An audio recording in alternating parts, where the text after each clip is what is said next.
One of my favorite previous recipes was for the herb tart from the Menagier de Paris, a cookbook from 1393. I'm going to make that recipe again using ingredients from my garden that match the recipe. The 4 handfuls of beets, 2 handfuls of parsley, a handful of chervil, I'm going to use celery, a sprig of fennel, and 2 handfuls of spinach.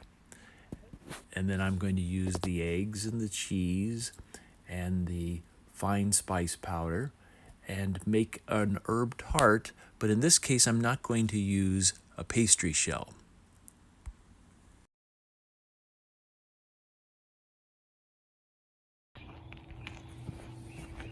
And some parsley. This is flat leaf parsley, and I also have some curl leaf parsley.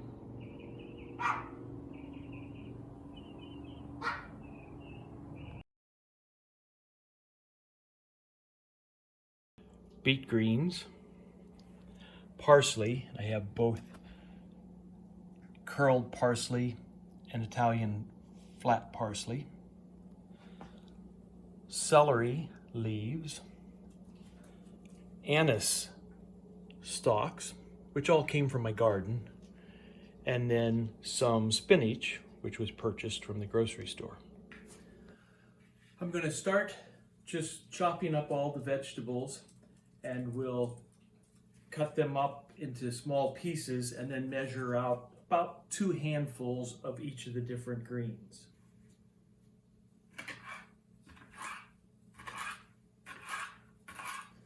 Looks like there's only about 1 handful of the celery leaf.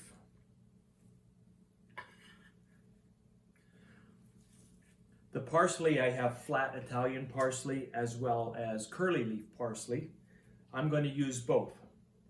And I'm going to save some of this for decoration. And the rest gets chopped up.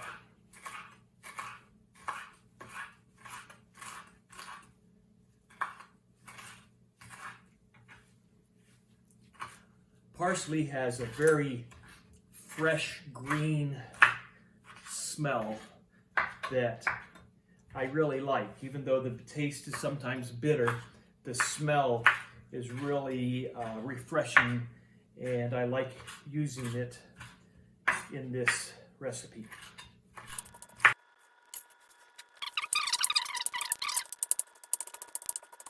Good. So now, how much to use? Well, looks like I have about a handful of everything except for the beets, and I have 2 handfuls or 3 or 4 handfuls of that. So I'll start mixing 1 handful of everything, and then I'll probably throw in some extra beet greens. I'm going to use my bread mixing bowl because it's a big bowl.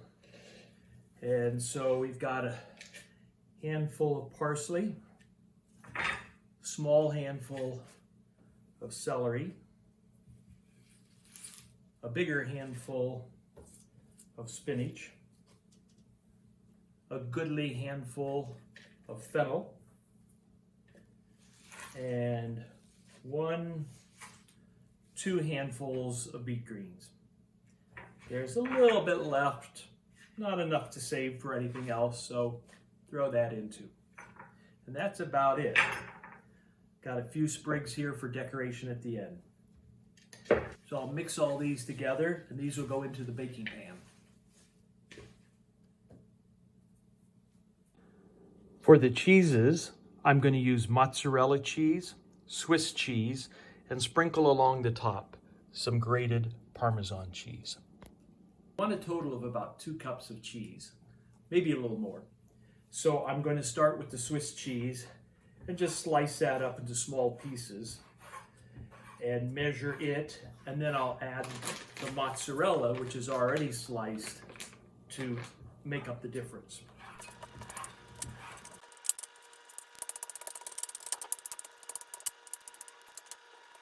It looks like the Swiss cheese is about a cup.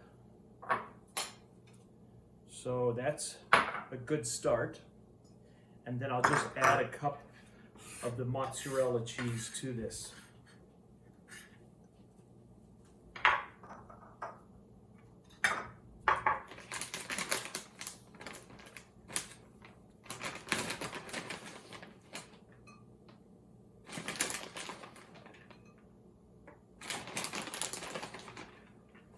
I'm being a little generous. So more or less a cup of Swiss cheese and a mozzarella cheese. The Parmesan cheese will be spread over the top. I'm placing the 2 cups of cheese, more or less, or more, into a bowl. And then to this I'm going to add 4 eggs.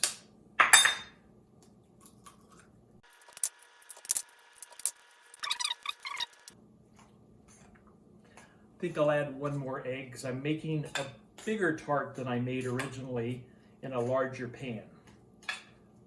The 5th egg.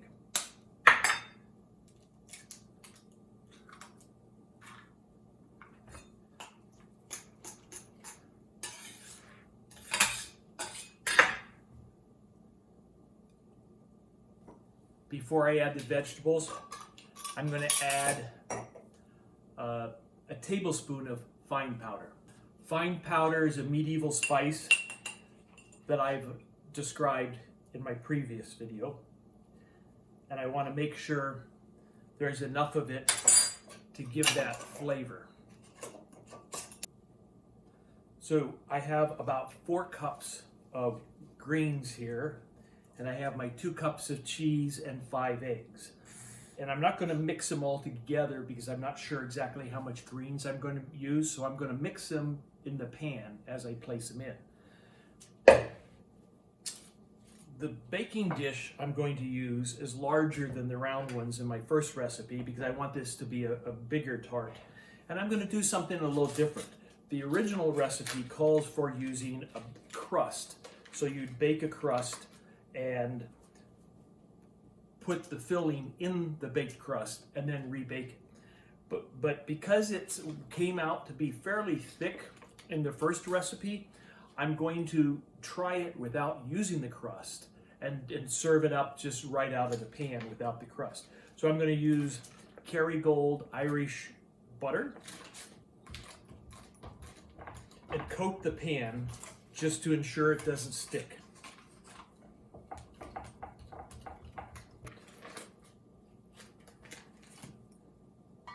Then I'm going to put a layer of the cheese and egg on the bottom, just to cover the bottom to see if that will serve as a crust. And I'm going to turn my oven on to get it preheated to 375 degrees. Now the greens. So the mixed greens, we'll do 1 handful, 2 handfuls, 3 handfuls, and 4.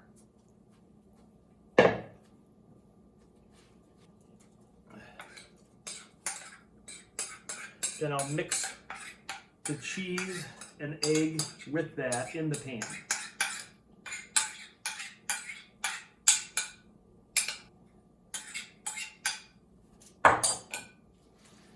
Just kind of blend it together.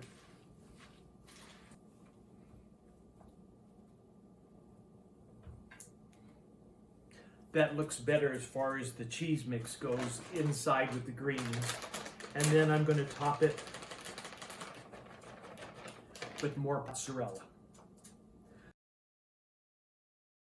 So it'll be very cheesy.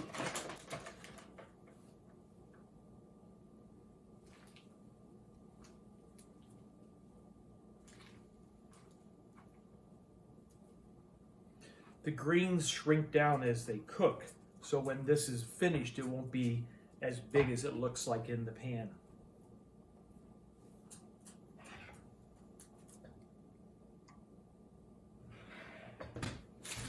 Now on the top, we'll go the Parmesan cheese.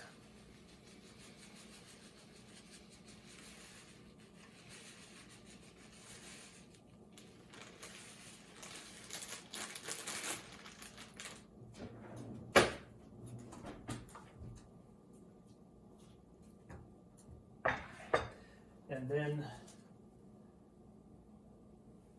a couple decorative sprigs of parsley.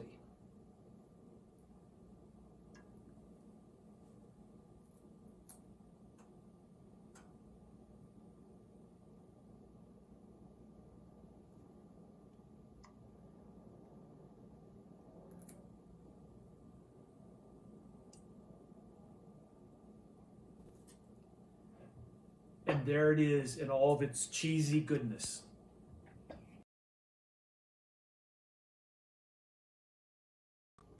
The oven's reached 375, so it's time to go in and let it bake.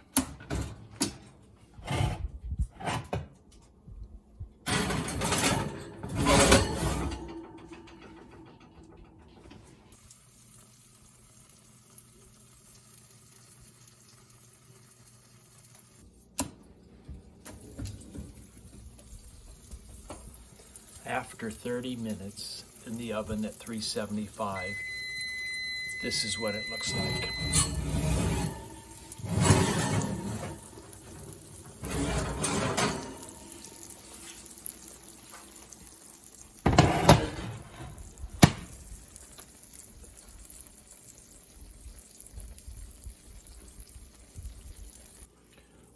We'll just let this cool down for a little bit and then cut into it. It smells really good. And it actually, I remember the smell from the last time I made this. This was one of my favorite recipes from the SCA Medieval Cooking Challenge. And I can smell cheese. I can smell the fine spice powder. And it just smells really good. Kind of reminiscent of a pizza, but a little bit different, but probably from the cheese. But I remember this as being very tasty. And this one I made without a crust, so we'll see how it turns out. It looks like it's nicely browned around the edges. And because it was buttered, the edges aren't sticking to the pan. Look how that is nice, almost like a layer of cheesy omelet with herbs.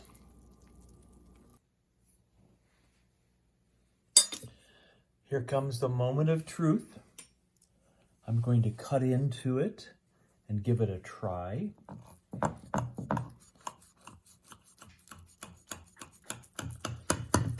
It cuts like a quiche. It's soft. This one, there's no crust in it, so it may be just squishy on the bottom.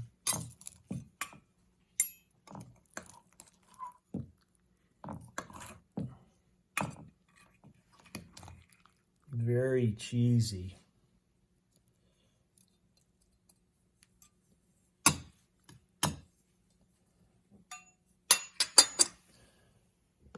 That looks really good.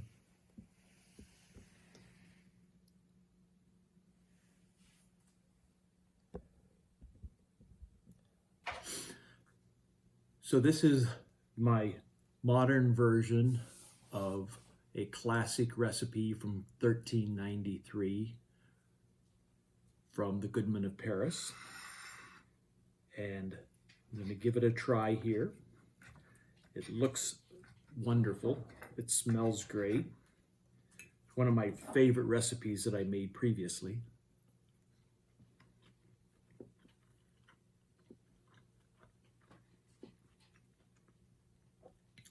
It's perfectly fine without a crust. The cheese is a little browned on the bottom, which essentially made its own crust. The vegetables have a mix of flavors. There's not one flavor that stands out between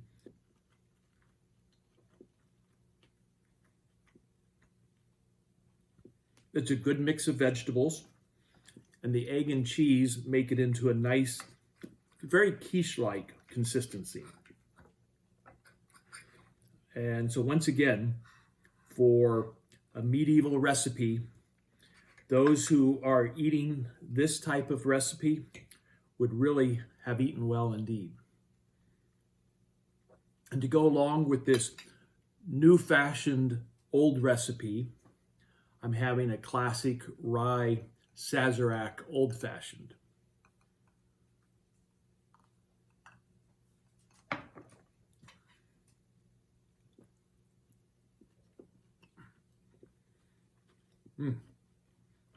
That's great.